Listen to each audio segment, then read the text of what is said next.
अरे पगली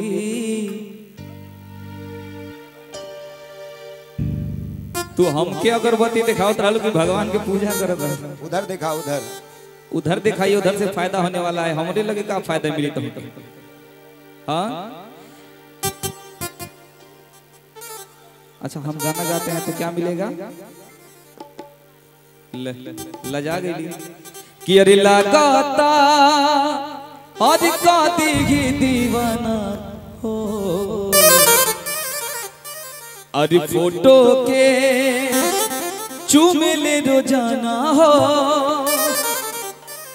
कि मान ले बिया हमके पाती, अरे मान ले बिया हमके पाती। ए राजीव भैया अरे पगली दिखावे अगरबत्ती, पगली दिखावे अगरबत्ती, पगली दिखावे अगरबत्ती। अरे लगाता कदी ही दीवाना हो, फोटो के चूम ले रोजाना हो,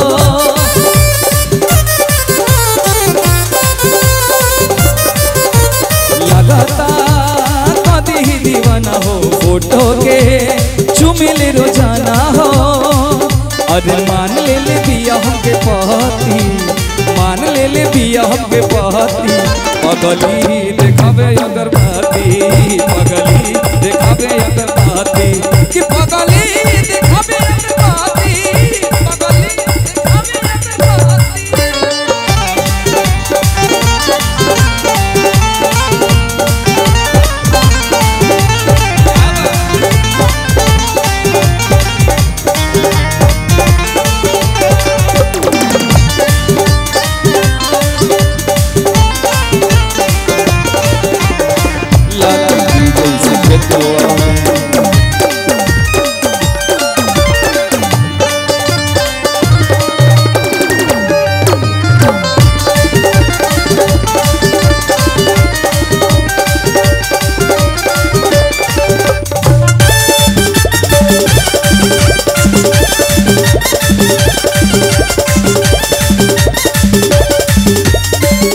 और राजू भैया रहतिया जागल भइल पिया पागल, तू माने ले हमरा के देवता हो।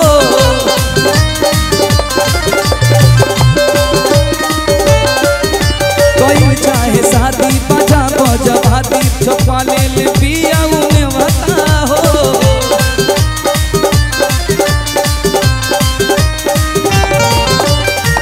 चाहती श्रीमती, बन चाहती श्रीमती, कि अरे बनल चाहती श्रीमती।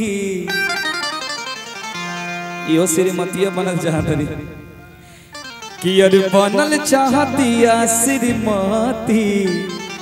ए विभाग अगरबत्ती दिखावे की जरूरत तो वहां बा, वहां दिखावा अगरबत्ती।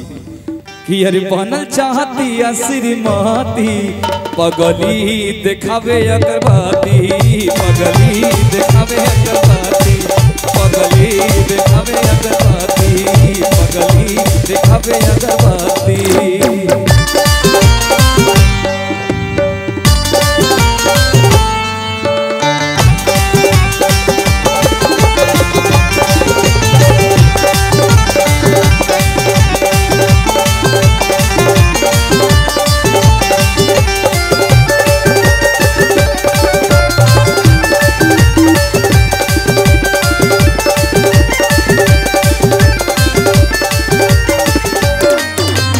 सजे सवारे तो आजा ले घरे, पीछे पीछे आंसू के चला के हो।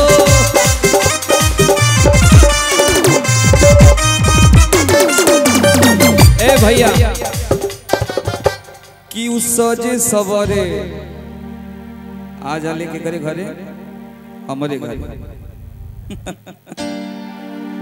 हमारे दिल के ना वो भैया लोग के आवा, हमारे दिल में आके क्या कर बोल। जितना लोग बैठल बा देखा बाबू हमारे वीडियो बनावा था, उनके दिल में जाता, उनके दिल में ज्यादा मजा आई। हमारे दिल में ऐसे भी 4-5 गो लोग आके चल गई बा। हाँ हाँ 9 गो जोड़ो करा मेरा दिल। मेरा दिल बहुत बड़ा है। अब हन भी अगर 100-200 आवल चाहते आ सके लोग खुले मन से ऐलान कि अरे मान ले बिया श्रीमती, अरे बनल चाहतिया श्रीमती, तब पगली देखावे अगरबत्ती, पगली देखावे अगरबत्ती, पगली देखावे अगरबत्ती, पगली देखावे अगरबत्ती, तब